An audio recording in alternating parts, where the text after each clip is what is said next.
Welcome to The Fiber, brought to you by Live Oak Fiber, where we weave together the stories of leaders, entrepreneurs, and changemakers who are the very fabric of their communities.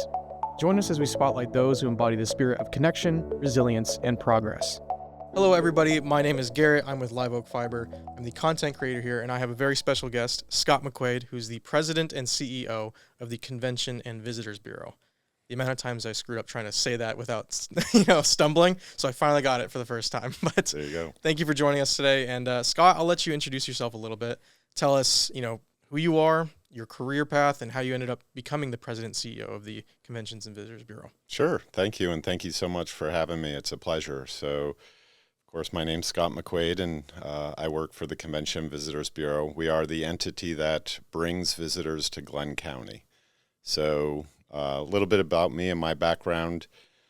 I was in advertising for most of my life, and on the private side of business, worked for the ski industry, and kind of moved all around the country in my job role. And I got to Glenn County via Telluride, Colorado. So I came out of the ski industry and left the mountains and headed to the beach and do something very similar that I did throughout my career, is work in tourism and hospitality and really invigorate the visitor economy. Okay. What about the hospitality industry got you interested to begin with? Obviously, you've had a long career in it. I know you started somewhere around 2000, maybe a little bit longer than that. What about the industry made you like, this is where I want to apply my trade? I think what probably first brought me there is a love for outdoor recreation. So grew up skiing, grew up surfing, grew up always in the outdoors, had a passion for travel.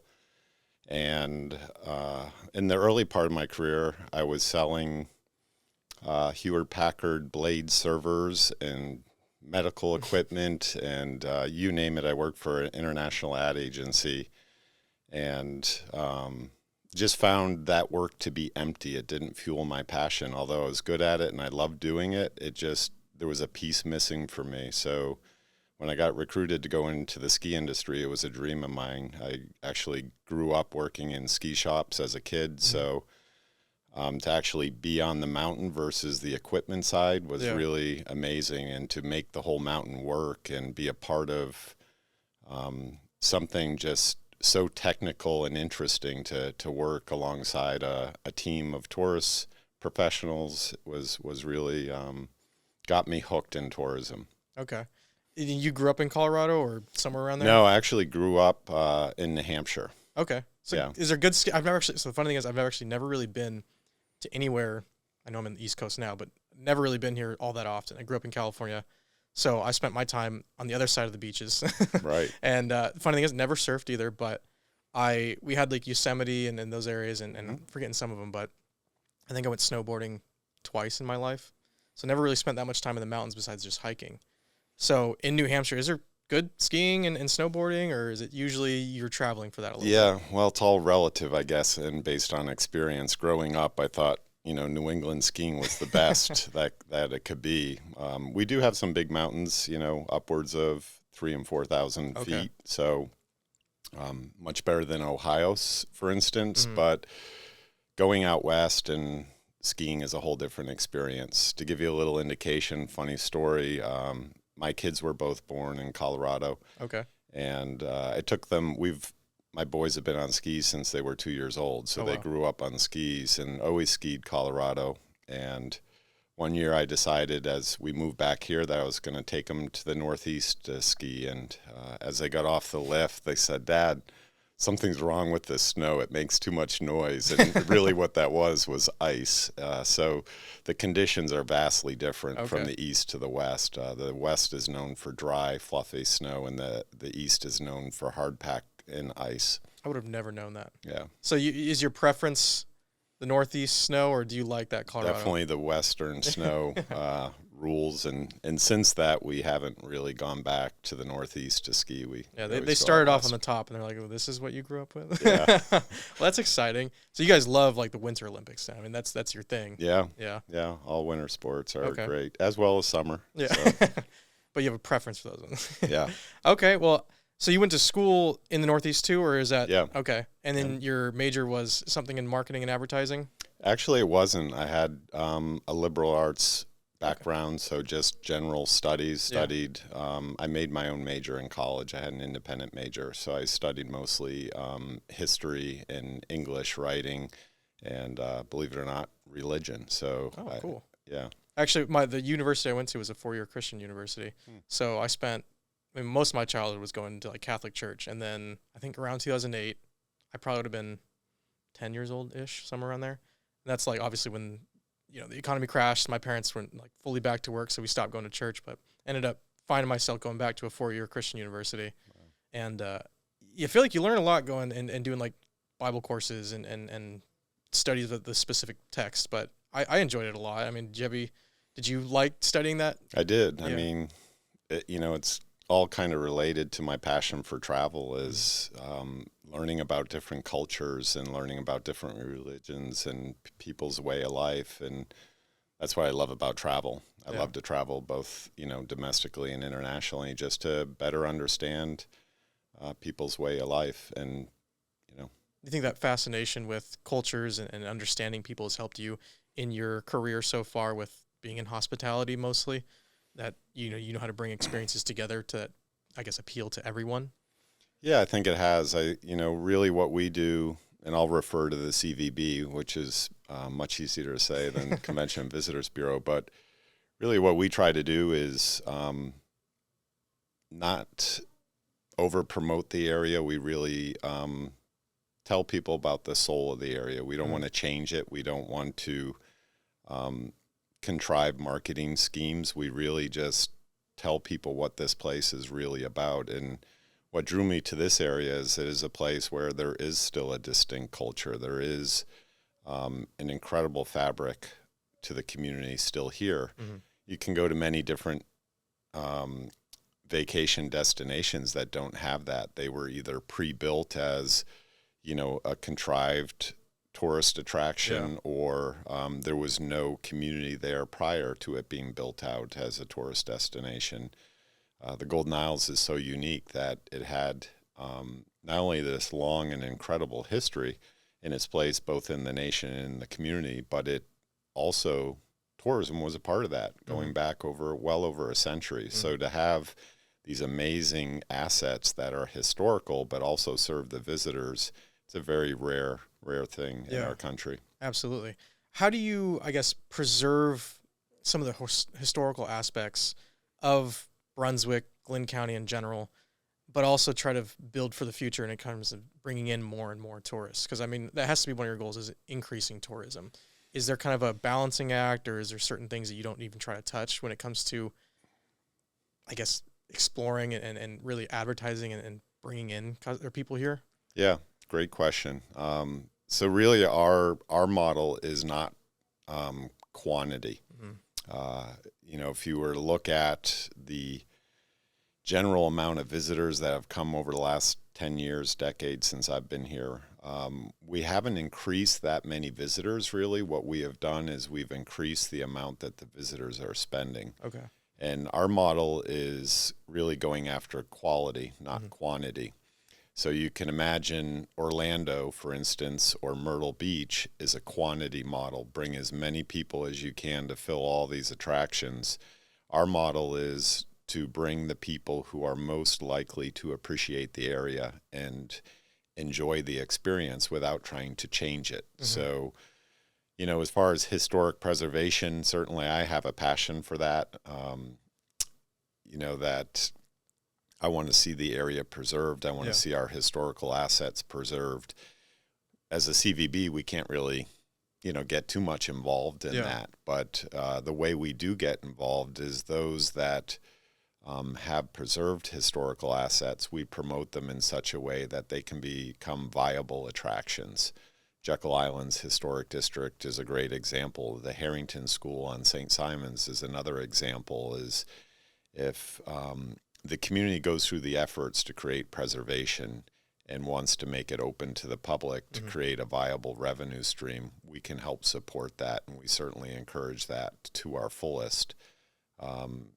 It's what makes us special, and it certainly concerns me personally and professionally. As we tear away pieces of that fabric, it's gone forever. Think of the Oglethorpe Hotel And imagine if that building was still sitting in downtown Brunswick, and just think about how many people would be in downtown Brunswick. So it's so important to preserve what we have for future generations. And is that conversations that come up very often when you're meeting with the different organizations, whether it's the Glenn County Economic Development, maybe the Jekyll Island Authority, on like maybe what their goals are and how you can play a part in all of that and advertising the areas? It doesn't come up enough. I think it's site specific, and that's not, put criticism down at all. I don't, because we don't have a historic preservation district or historic landmark districts. To give you an example, Telluride's downtown was encapsulated in an entire historic landmark district. So they preserved that downtown and said, if you're going to change these buildings, you have to go through a process, and it's very restricted. So, Glenn County is a very large area, so it doesn't have necessarily an overlay of a historic significance, although we do have the Village Preservation District, and we do have the Downtown Historical group. There isn't an overarching, layer to protect historic buildings. The good news is, we still have examples of that. The community will rally to save the things of importance. Yeah. And, the old Visitors Club on the Causeway is a prime example of that. The Torres Foundation really picked up that effort and was able to take that building from being at risk of being torn down to restoring it back to its original grandeur. So, given the opportunity, the community does take on the effort. Rally behind you. Yeah. Okay. Is it important to try to bring in the community's opinion as much as possible for you, or is it something that you've kind of understood already? Because you've been in this position for 13 years, right? Right. So I would say more or less, or what the community, maybe not fully knows, but like, what the community wants. So you can kind of set priorities when it comes to, I guess, laying out your goals for the year or the long-term future. But do you usually take in the community's opinion to make sure that, your goals for that year or for 5-year plans, anything like that they're taking into account for it? Absolutely. It's really part of our model. Again, going back to the marketing, and we're really a marketing agency for Glenn County and tourism. And we really go about our goals in 2 different ways. We take both pride and very humbly look upon our responsibility to feed over 15,000 households their income, right? That's a big responsibility. Tourism in Glenn County is the largest single industry. So it's also the largest revenue producer for our area. So we know how many people and how many families rely on those visitors walking through the doors of the hotels, the restaurants, the shops, the attractions. Without that, they don't have meaningful work or a paycheck. So that comes first and foremost. That's paramount. We have to make the economy work. But going back to what I said earlier, we do it in such a way that we promote what's here, what's special about the place. Really, when I got here, we changed up a lot of the marketing. We rebranded the place. We went about our strategies and goals in a very different way, that we're going to celebrate what's here, what makes the place special, and we don't try to change it. So really what sits on our platform is heritage tourism, ecotourism, selling the culture of the area, and really highlighting a place that you can come and visit and be a part of.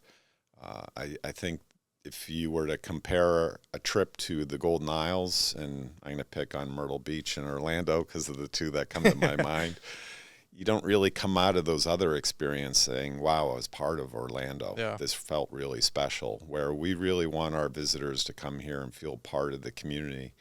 And what's so wonderful about this community is everyone welcomes them, and the visitors feel that as well. Yeah. So it's a matter of that balancing act. And to getting back to the residential portion of that question, my staff are all residents here. I'm a resident here. We take incredible pride in the area, and we don't want to do anything to harm it. Yeah. So we're very cognizant of, what's going on and the dynamics changing, as far as, there are some areas that people say, well, there's too many people here.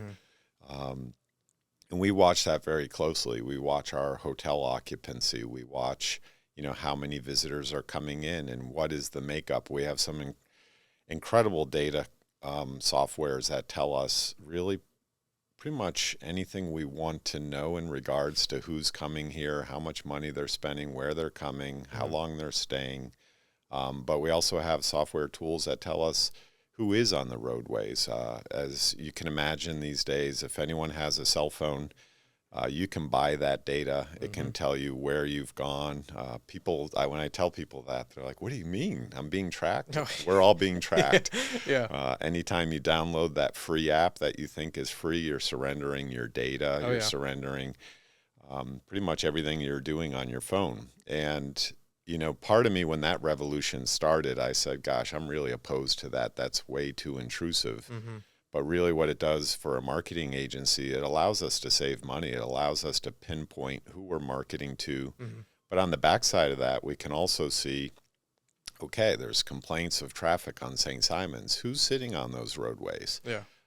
As I've always told the community, when the traffic started to really start to build here about 5 years ago, it started on the causeway, right? So Connecting here in St. Simon's, right? Right. Okay. And it generally starts at 8 o'clock in the morning and ends about 9:30. And I've, always told, our local news and radio that isn't the mad rush of tourism early in the morning. So the community is growing. Yeah. And, there's a lot of people moving to the community. And so we do look at that, and we do look to make sure that we're not overrunning the place with visitors, that we keep a balance. And the wonderful part of this job at the CVB is we represent the entire Glenn County area. So we promote Jekyll, Brunswick, St. Simons, Little St. Simons, and Sea Island. So we also move the visitors around throughout their experience. And again, going back to that data, we can see the fruits of that labor. So we're pushing more and more people to downtown Brunswick. Now that downtown Brunswick is going through this renaissance, we want to make sure that it's successful. A lot of people are investing in it, and we have to bring the visitors in to keep those businesses going. Okay. The last few interviews we had in the past, we've had a couple business owners, people that are on downtown Brunswick, and they've all talked about rebuilding, kind of revamping downtown. Has that been a major goal of yours the last few years, to make sure that all these people are being pushed to downtown instead of going to maybe the more typical spots, Jekyll, St. Simons? Because as much as those areas are beautiful, the downtown part of any town is arguably the most important area.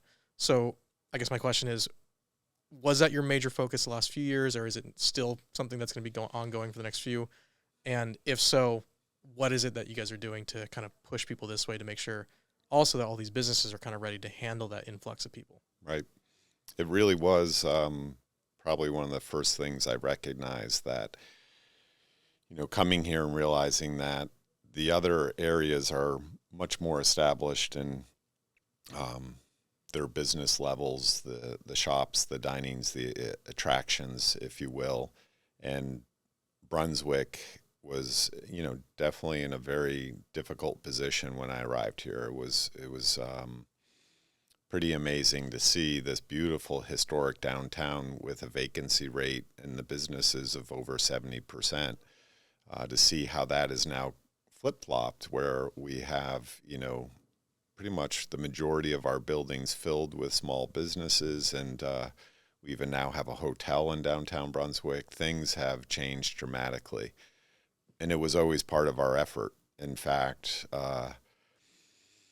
a lot of what we do, people don't see here locally, because we're obviously not marketing locally, we're marketing nationally. Yeah. So, give you a great example, Garden and Gun, one of, the South's and nation's most popular lifestyle magazines. Through our relationship with those editors and our marketing relationships, Brunswick just had a 6-page article about, Brunswick's renaissance and coming of age. So it not only promoted the city, but many area businesses. And it has been a slow process, I'll admit, because without an influx of a single attraction or someone building something completely new. It's just not going to change traffic patterns overnight. Yeah. And it's been, I remember when we moved downtown, probably 9 years ago, my window looks out down Newcastle, and I could look out that window and not see a person walk by for hours, never left a visitor. And it's so rewarding to look down that street now and see the sidewalks many times a day full with people and visitors and residents. So I think Brunswick has turned the corner. And that's really what you want, is a slow growth process. If it's, too fast, then it's only one or two things driving it. And this has definitely been a collective effort to make downtown work again. Oh, absolutely. Yeah, I mean, living in the Destin, Florida area, I think a lot of the people know of that area. For me, I mean, growing up in California, you're just constantly around people, but moving to the south, especially to an area that's less populated, the downtown area of Destin is constantly full. And I know the biggest complaint for a lot of residents is, I hate driving in downtown Destin during summertime because it's just not worth it. Getting to work is impossible. Getting to the store a mile away takes you 30 minutes. And has there been a lot of those complaints? I know maybe St. Simons is a little bit different of a ball game, but for downtown Brunswick, that quite hasn't gotten to that level, right? Like you've been smart with expanding there just to make sure that people are still able to live their lives regularly. Yeah, it's definitely balanced down here, and I think part of the issue, if not the majority of the issue on St. Simons, is it's the real estate boom that is driving the traffic there. It is really not visitor traffic. If I look at visitor traffic over the last 7 to 10 years, hasn't changed that much dramatically. So whereas Brunswick has changed and it's been on the constant ramp up, there's still plenty of infrastructure to support it. There's multiple ways into downtown. The streets are properly designed for traffic flow, whereas St. Simons, part of what I love about it, but part of also what is a challenge, I remember talking to Albert Fendig, who, is a longtime local. The Fendig family, of course, goes way, way back, I think over 4 generations. And Albert telling me, that Frederica Road down where I live used to be just a horse trail, and still remembers when it was a dirt road and riding horses back there. And that's very similar to where I grew up in New Hampshire. I used to live on a carriage road that used to be for horse-drawn carriages that was eventually paved, but it has no shoulders. It wasn't really built for traffic, and that's what we're seeing on St. Simons as the residents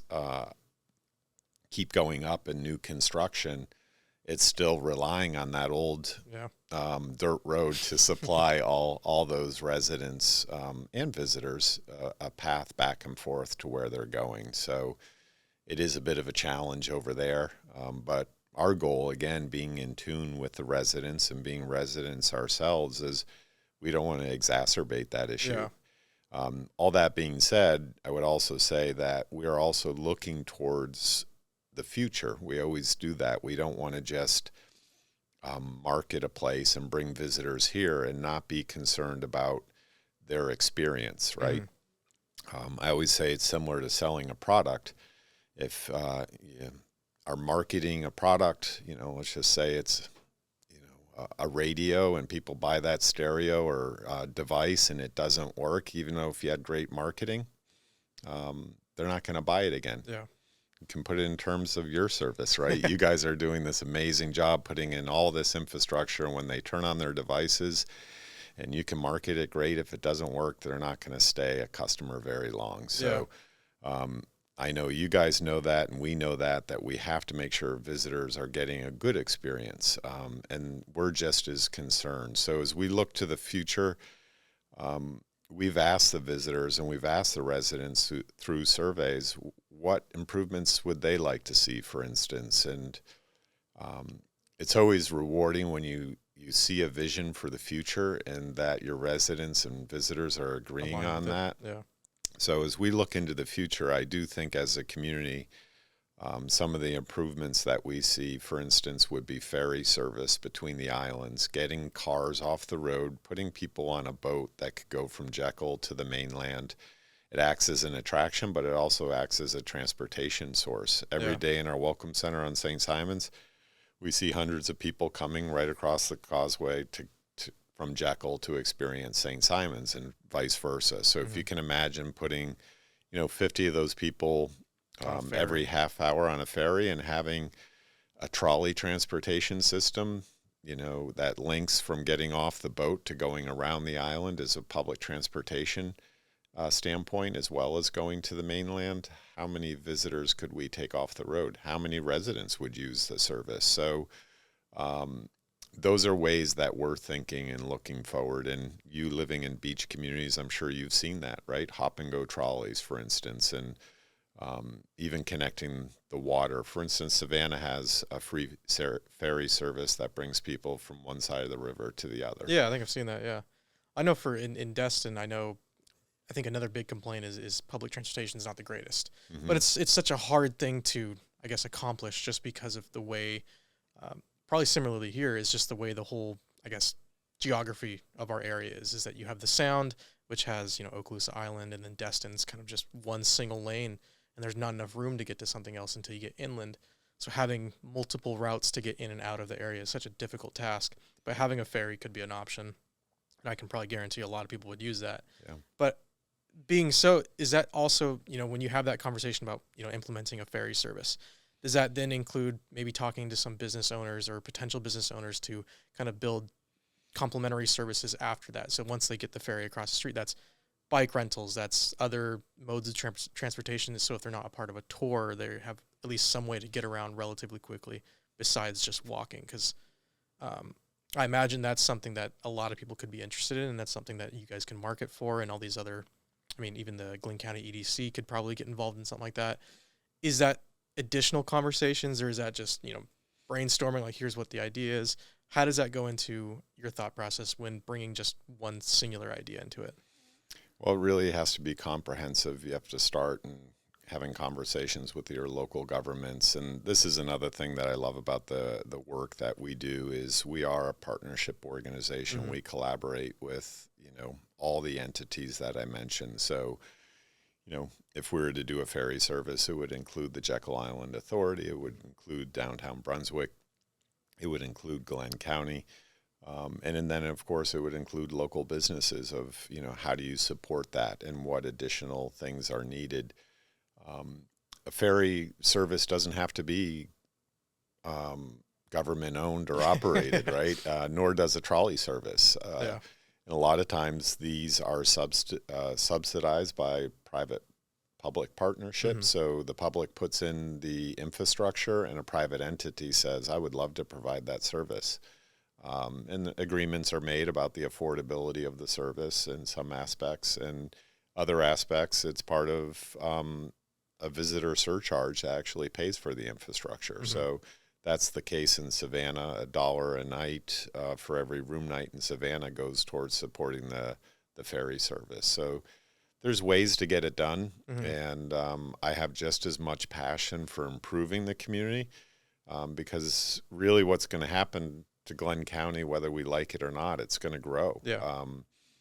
We have this beautiful area. We have a lot of land, and people are moving here. Oh, absolutely.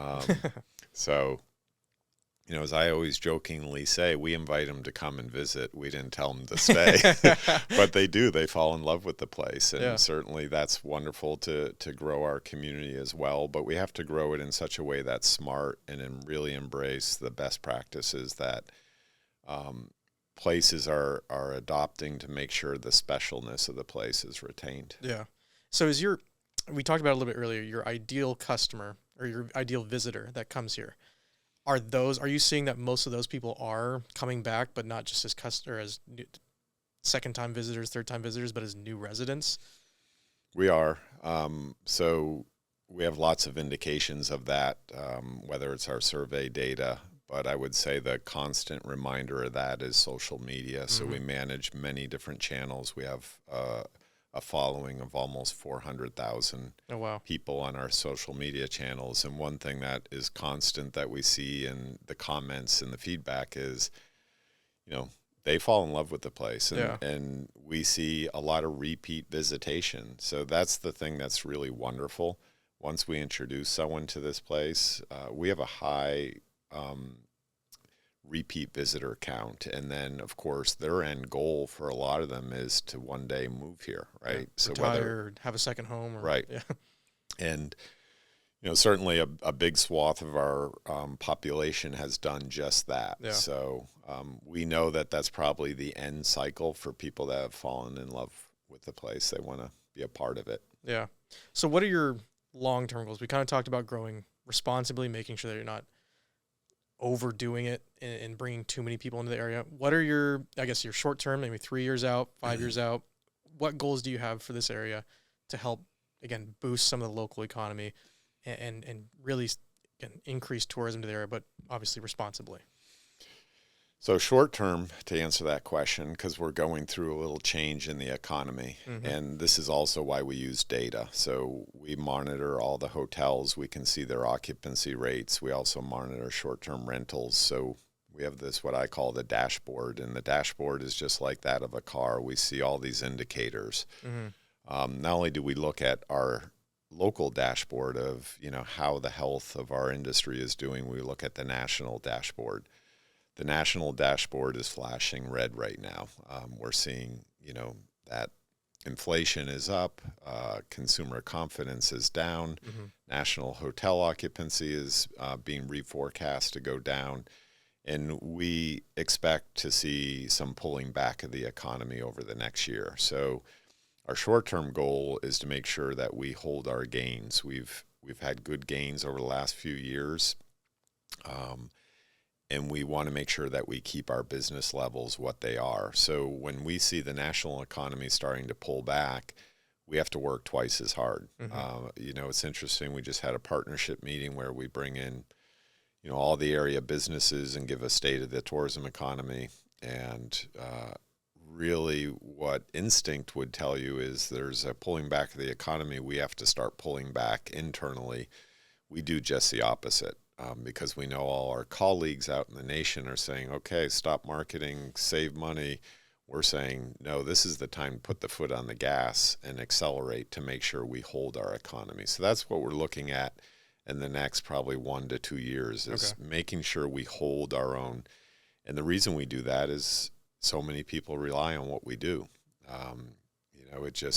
We really do. I take it right to heart, that person in the restaurant who's feeding their family, whether it's at the bottom or all the way up at the top, we're responsible for making the visitors come and making their paychecks work and making their households work. So that's short term. Long term really goes along with that theme is we are at a crossroads in this community where the fabric is going to be torn away or the fabric is going to be preserved. And our hope is that we preserve the fabric, that we don't lose what's special here. Yeah. And whether it's through historic preservation, whether it's through providing solutions to the infrastructure that don't make things worse but make things better, like some of the things I mentioned, that's the future that we see for Glenn County. We also see that, Brunswick is poised for growth and more visitors. I think, I'll go back to that historic preservation because that really is important to me. We have so many assets that I think we just take for granted. There's so many buildings here from the turn of the century. I'll give you a good example because it does. It's very clear if you ever went down Harrington Road on St. Simon's Island, which I did when I first got here, and I was just amazed. It was like stepping back in time. And that primarily was those two streets go really way back in time, and they have a link to the African American heritage and history here. And so many of those homes have been replaced by giant neighborhoods, and that was part of our history and fabric, and so much of it is gone. And we were very fortunate that the Land Trust and Patty DeVoe and other community partners, Amy Roberts from the historical effort of the neighborhood saved the Harrington School, and the Glenn County built a park around that school. So those are the examples that I want to see more of this is how we make things right and we prepare for our future, for future generations. So the more we can do that, I think it not only benefits residents, but it also benefits the visiting public. It benefits everyone. Yeah. So with kind of, since we're at that turning point, like you said, and the economy may be slowing down, and it's important for this area to encourage more tourism at this point in time, how do you balance, or at least make sure that you're still bringing in that quality over quantity when maybe in this term, the next few years, while the economy either recovers or continues down the road we're on? How do you ensure that you're not just bringing in more people? Because obviously the goal has to be to maintain that the people that work there, they got to keep their jobs. Right. So is there something that you have in mind, goals, or not necessarily goals wise, but project wise, to make sure that, we're bringing in the same clientele, but we also need to make sure that we're bringing in enough people to keep those jobs there and not, close down businesses or anything like that? Right. Really, our strategy is less is more. Yeah. And when we plan our media every year, we really look at how do we reach certain household income.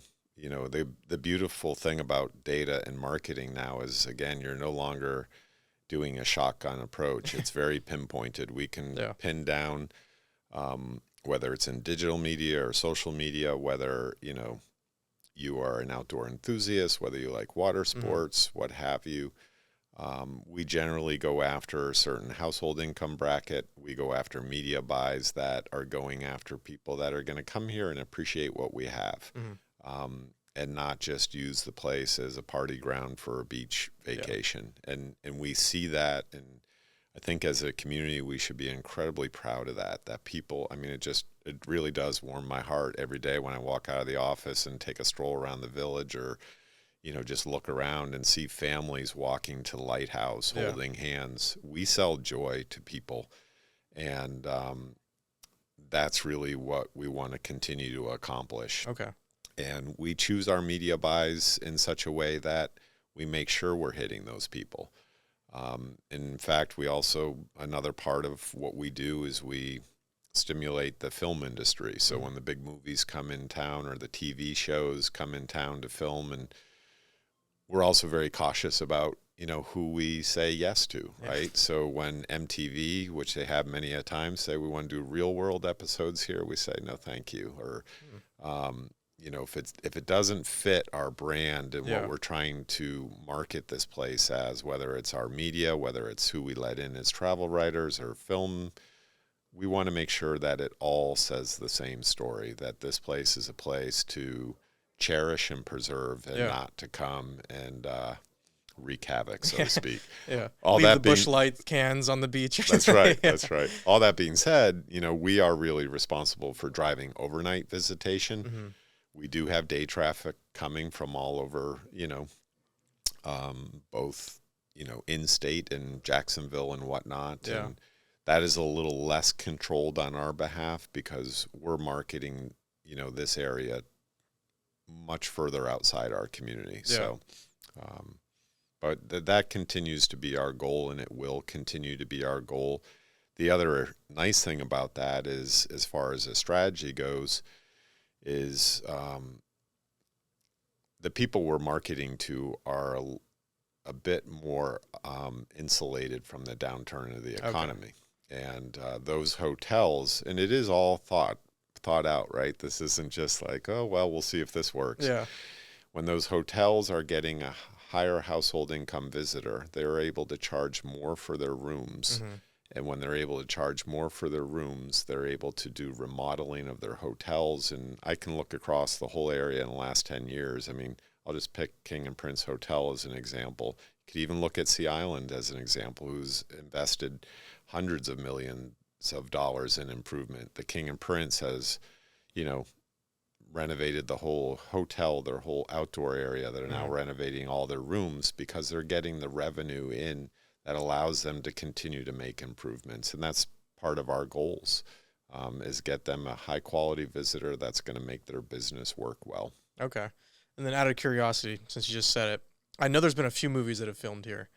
In your time here, do you know which ones, have been, I guess, mainly focused here, or is there usually just scenes that kind of pick your? Yeah, there's, in my time here, there's been some big projects, and it really started on the tail end with X-Man First Class filming out on Jekyll, which was a number of Did not know that bigger scenes taking place.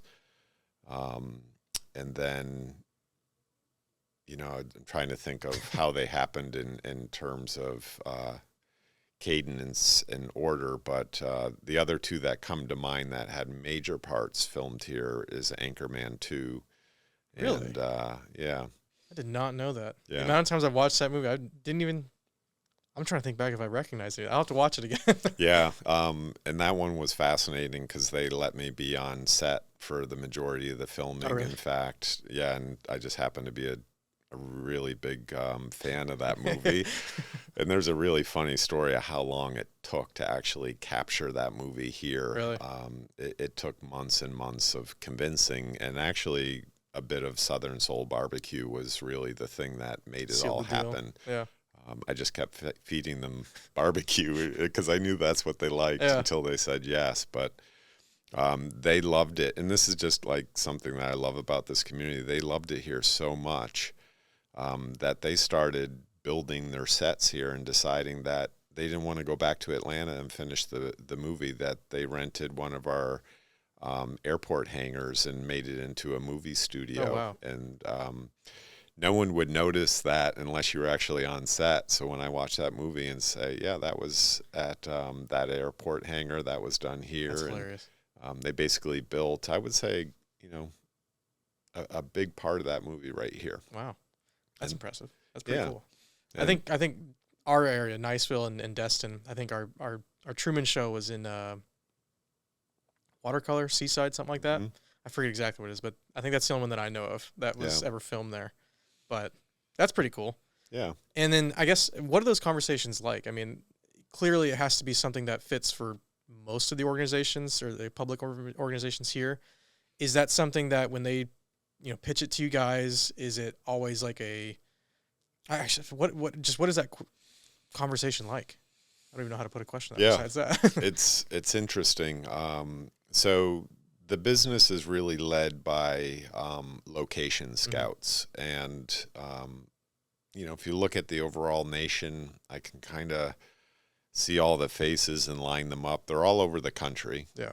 But there's a good amount in Georgia. Georgia is the #1 state for film and TV production in the nation. They recently built like huge studio, kind of like a Hollywood, but over here somewhere, right? Yeah. Yeah. So there's a really big tax incentive for movies to come over here and produce. And with that, the infrastructure has been built out over the last decade. Mm-hmm. And so, as far as, the film industry, you create relationships really just like any type of business. So I started fielding the phone calls a long time ago and started to make relationships with these guys and gals. And sure enough, when they have a project, if they feel like it can fit, they'll give me a call and say, hey, I've got a new project. What do you think? And my answer is always yes, unless it doesn't fit that criteria. But usually the film scouts know that they're not going to bring me those projects, the ones that don't fit our community. And then, the film scout will bring in a director or a producer, generally 1 or 2 people, and they'll say, show me what you got. They'll have very specific scenes in a movie, generally, of what they're trying to accomplish, and you'll show them either buildings or landscapes that match those scenes. Okay. And they have a vision of what works or what they can make work, and it is a sales job. It's funny in terms of Anchorman 2, they were looking for a lighthouse, and this is kind of a funny story because they were up at Tybee and going up and down the East Coast, and they saw one of our billboards that had a lighthouse on it. And Gerard Averill, who's become a good friend, called me up out of the blue. He's like, hey, I see a lighthouse on a billboard. You got one of those? I said, sure do. And he came and looked at it, and he's like, yeah, that's not going to make our scene. I'm like, well, that's kind of too bad, but let's get to know each other. I'll take you out to lunch. And there began the Southern Soul conversation. Barbecue. Yeah. Yeah. And after having lunch with him, he's like, you know what? I think we might be able to make this work. And It was the pulled pork sandwich that did it for him. yeah, I think it was. And, you know, so they go back, they try to convince the people who are funding the movie and putting the creative together. They show them a number of pictures. They talk about the community. They talk about the hotel rooms, the amenities. And if they're, you know, successful, a bigger group then comes. And these are for the big major motion pictures and the Paramount films and the Marvels and whatnot. But, you know, to go along that line of Anchorman, you know, by the time we were done, I had a 50-passenger bus that I was sitting in the front with Will Ferrell and Steve Carell and, you know, the whole acting crew, the directing crew, and we were scouting the whole movie, and they were planning how they were going to do each scene.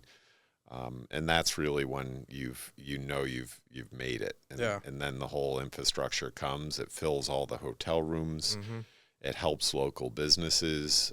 And that's just one example. In the example of Brunswick, same type of process. Yeah. It was a film scout from Savannah who I know really well, said Savannah can't handle Live by Night, Ben Affleck's movie. And he wants to come down and take a look here. So Ben showed up on an afternoon and came out with the film scout and said, I love it. That's cool. We got to do it here. How can you help us? And said, we'll make it all work. And we always do. It's not to say there aren't incredible challenges. In Anchorman, we built a pool, a lagoon, a man-made lagoon on the beach. And everyone said, DNR will never allow you to do that. Well, there are processes in which you can do things. And if you look at X-Man First Class, pyrotechnics, a ship on the beach. Yeah. I think that's going to be another question of mine was, I guess, restoration. I mean, when it comes to that, is that something that the producers or the film has to then fund, or is that something that's on your guys' shoulders to kind of put things back the way they were? Because I imagine a man-made lagoon on the beach isn't probably going to stay.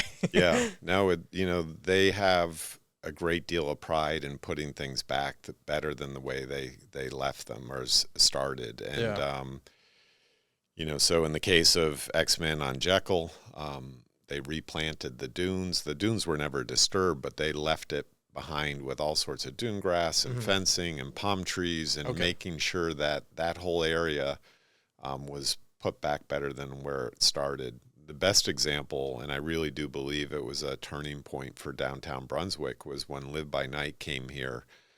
They spent over $5 million restoring buildings, building buildings in Brunswick, painting people's buildings, putting on new facades of buildings, repairing broken facades. So just more than just coming and filming, they're doing renovation projects. Yeah.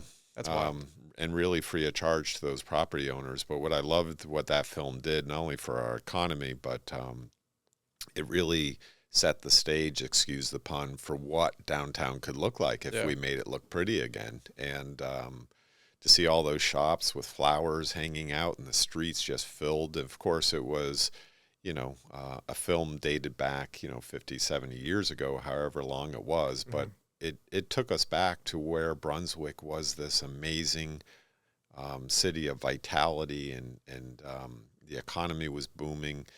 And to see that again on the film was great. And then to see what followed after that, that restored building now has a business in it. And this one has got a business. And all of a sudden, Brunswick is starting to revitalize after that. I mean, that probably solves a number of problems. I mean, again, renovations, the cost of material, the cost of labor has just skyrocketed. So, I mean, a project like that, fixes 2-3 buildings or built a whole new one, I mean, that's a hurdle that business owners no longer have to go through. That's a hurdle that the EDC doesn't have to worry about and you guys don't have to worry about. I mean, that probably just solves a number of problems and obviously promotes, huge things like that. I guess that also begs the questions when a film or even, I guess, any business opportunity arises where it's something like that, where they're going to renovate certain areas. Is there not necessarily pushback, but is there certain criteria that you guys are like, no, that you have to meet these in order to this project to even go through? Because obviously, like you said, it's got to match kind of like your brand and a number of other things. But if there's an infrastructure project that renovates a huge portion of downtown or wherever they plan on doing whatever it may be, is that like, well, okay, we'll make a few exceptions? Or is there certain criteria you're like, nope, it has to do this, and if it doesn't, sorry? Yeah, that part is generally, believe it or not, a lot of that's negotiated by the private businesses. In some cases, the county or city government will have stipulations on safety, parking, police, making sure the area is safe. But in the case of Live by Night, and, they renovated really well over a dozen buildings or had a footprint on pretty much a good portion of Newcastle, they had to negotiate terms with all those business owners. And generally what they try to do is be fair. They also have to sometimes, in the case of Live by Night, they had to pay for business loss because that was shooting during the day. Those businesses had to close. So instead of customers in those stores, they were actors and actresses in those stores. So I never even thought about that either. Yeah. It's intricate. Really, that's crazy. It really is. Has there been any major films that you guys had to say no to? Maybe that you can actually speak on. I don't know if that's I'm not sure if that's an NDA or not. Yeah, I do recall, and I can't say off the top of my head that exactly who they were, but I do know that there were some films that the content was not matching, not going to match what we were trying to do. I know, for instance, there are other times that, like, the demands of the film would be way too much for our residents to stomach. Yeah.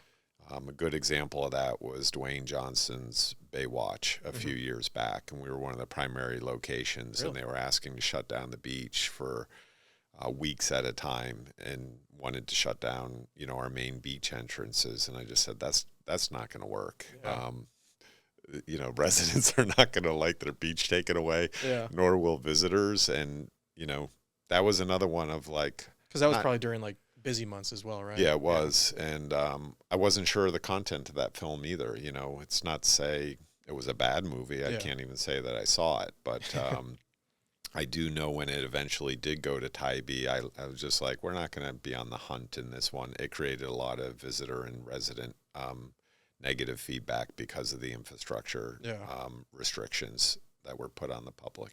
Oh, well, that's interesting. I literally never knew that. I knew. The funny thing is when I was first explained this place, right when I was hired 2 years ago almost, they're like, oh yeah, when you're gonna visit Brunswick, it's like a movie scene. It's a movie set. Just the oak trees with the Spanish moss hanging down, which I've always thought, but I didn't actually know that there was movies that were filmed. So that's really cool. I did not know that. So I'll have to rewatch those movies now. I'm gonna have to send you an email to get like a list. I'll of give which you one. a list. I think we have. Because I want to watch website. them all. Yeah, that's hilarious. I had a question in my mind. I just forgot it, but I guess to kind of wrap things up, what is your any last words you want to leave with anybody that's watching? What do you want them to know about Glenn County? What do you want them to know about Brunswick? What can they expect? What excite them? Why would they come here? Yeah. Well, it really is a place that has kind of stood still in time. There's this just amazing experience that is a little different in each area. Going to Jekyll is different than St. Simon's.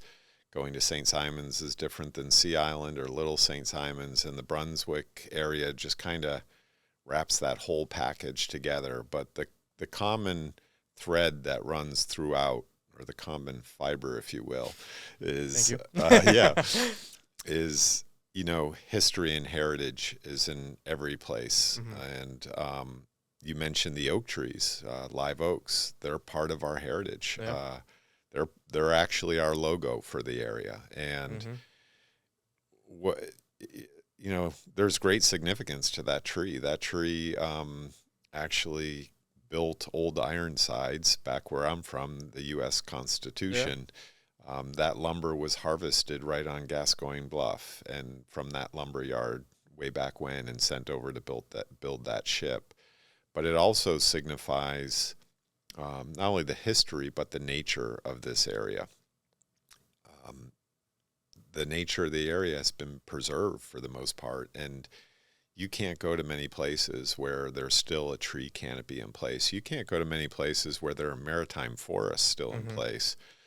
The fact that Jekyll Island is 65% preserved and in conservation, and that the land trust on St. Simon's goal is to preserve 20% of that island, And just look at Little St. Simons, it's almost entirely preserved. Yeah. And as we move to the mainland, the same holds true. These giant century-old oak trees stand before us, and they not only symbolize, strength, but they also symbolize a great deal of the fiber of this community. Mm-hmm. And it's just like no other place in the It's world, gorgeous. really. Yeah, it is. And I have to say, I mean, every place I've been to, and I've stayed on Jekyll Island once, usually stay on St. Simons. I'm staying somewhere a little bit farther north this time. The historical preservation you guys have is probably the best I've seen in anywhere I've been my whole life. I absolutely love the look of this whole area. I mean, again, Jekyll Island, we spoke to Noel, I forget his last name. Jensen. Yes. Yeah. And we spoke to him for a little bit, and I interviewed him. And, I mean, what they've done over there and preserving that whole, I think it's just the neighborhood, like some of those older houses, absolutely gorgeous. I mean, you just don't see that anywhere. Nothing that I've ever seen. So, I mean, you guys have all done such an incredible job keeping this place so pristine and saving what was built so long ago. And that's obviously still standing, and it's a testament to their ability to build something that's lasts that long. Yeah. But absolutely gorgeous. I mean, you guys have done a great job. Your goal absolutely achieved it in preserving this area's heritage. So thank you for doing that, because I mean, it's hugely important. I mean, people my age just don't think we appreciate something that much until you get a little bit older and understand like how important it was Right. for generations past, and then being able to see that building still standing or an area that is preserved so well. So I mean, excellent job. I appreciate that you guys are doing that, because that's so important, and I think it's just going to be something that people hold on to and absolutely love about this area, as you've said and proved probably over this podcast. Yeah. Yeah. Thank you. Well, I appreciate you coming in again. It was a blast having you. I'm glad we finally got you in. It's been a few months in the making. Right. But, thank you so much, Scott. Yeah, I it's been appreciate my you. pleasure. Thank you. Thank you for tuning into The Fiber. If you enjoyed this episode, be sure to subscribe. If you want to learn more about Live Oak Fiber, visit us at liveoakfiber.com.